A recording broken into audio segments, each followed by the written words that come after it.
Hello, everyone.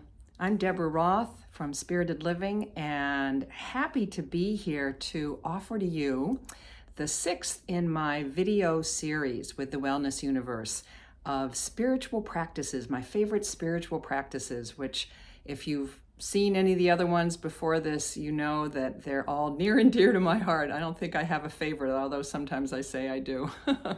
If you are not familiar with the Wellness Universe, if you're watching this here for the first time on YouTube, definitely be sure to go to thewellnessuniverse.com and you will find an amazing community of healers and wellness experts of every sort, mind, body, heart, and spirit. Whether you are a practitioner yourself or whether you are looking for that kind of support, it's a wonderful community and I really encourage you to go there. So today I am delighted, and this really is one that I do every day. Some of them I do periodically, that I've shared with you in the past and that I'll share with you for the rest of the year. But this one is body prayer. And it embodies probably one of my most important or personal ways of meditating, which is to somehow incorporate our bodies and movements so it's not just a cerebral thing. And yes, I know meditation can be terrific on any level, but I always find it more powerful for myself if I can incorporate movement somehow. It's one of the reasons I love yoga. And actually there are some comparisons to body prayer to yoga, which I'll tell you about in a minute. So I discovered this practice of body prayer when I was researching for my Inner Goddess Team video series that I've been doing on YouTube since the pandemic, since like August of 2020. And in May of 2021, I try and look for things that are around, that are relevant to the season or to the month or whatever. And Julian of Norwich, who I had heard of vaguely, she was a medieval mystic and quite extraordinary teacher, especially for that time in the Middle Ages, the 14th century. Her festival day was May 13th. So regardless of, when you do this, as I said, I do it every day.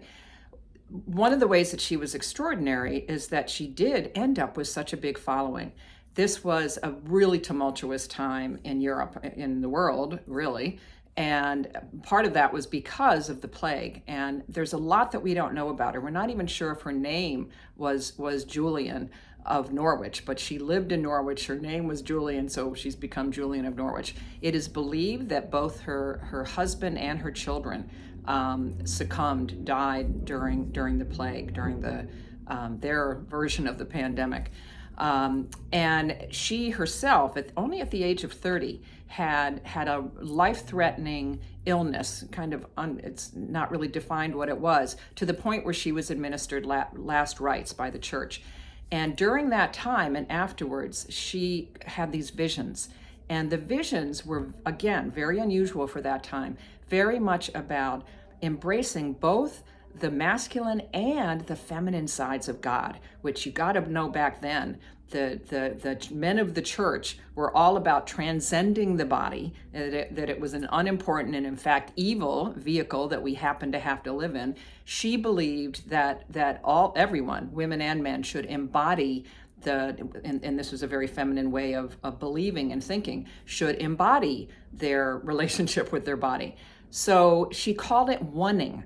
And being one with your body, being one with all, allowing your body to be one through mind, body, heart, and spirit, with body being accentuated. And how she did that in many ways. She devised this 4-step meditation. And the 4 steps, and I don't know how much I'm going to be able to show you, I have to kind of scrunch a little bit, was await. The 4 steps, I'll tell you first, and then I'll show you the movements. Await, allow, accept, attend. And await, you have your elbows, normally they'd be down by my body, but I want you to see them. Await goes like this. You're awaiting wisdom, you're awaiting relief and healing from the divine. Allow, and then allowing it to flow into your being, and I'll tell you what I say at each stage. Accept, you accept it into your heart, And then attend, you extend your hands straight out in front of you so that you can attend to others. You can serve others with the wisdom that you've attained from this divine connection. And so when I do it, I actually pull, I'm not sure if I mentioned these before, these beautiful nature mandala cards, and haven't pulled one yet today. I'll have to do that. And there's a single word on it and a beautiful a mandala made out of things from nature. And so when I and then I add two things to it. So it might be, yesterday's was wonder. And I looked at my day and I said, okay, I await the gifts of wonder and easy productivity and joyful connection, because I was meeting up with some old friends. I allow these gifts to flow into my being on every level, and I accept them into my mind, my body, my heart, my spirit. And then as I attend to others this day, I share these gifts of wonder, purposeful, what was it? Easy productivity and joyful connection with all.